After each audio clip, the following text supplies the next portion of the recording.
Hi అండి, అందరూ ఎలా ఉన్నారు? బాగున్నారా? మీకు, మీ కుటుంబానికి, మీ బిడ్డలకి క్షేమం కలుగునుగాక, మీకు సమాధానం కలుగునుగాక, మీరు ఆయన రక్తకోటలో భద్రపరచబడుదురుగాక.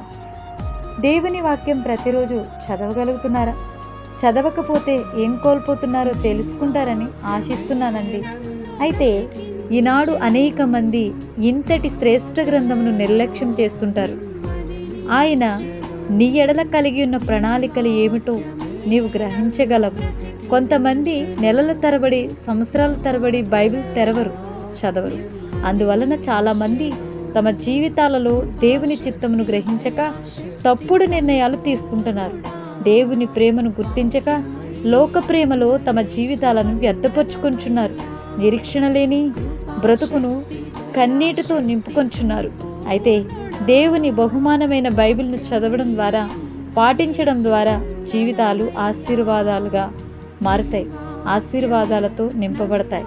నీ వాక్యము చేత నన్ను స్థిరపరచుము, నీ వాక్యమే నన్ను బ్రతికించును అని వాక్యం చెప్తుంది. కీర్తనలు 119:28 ప్రకారంగా వాక్యం చదువుతారు కదండి. మీ బ్రతుకులు మార్చుకుని ఆశీర్వాదకరంగా మార్చుకుంటారు కదండి. అలానే ఆశిస్తూ ఈ మాటలు మీతో పంచుకోగలుగుతున్నానండి. అందరికీ praise the Lord. God bless you all.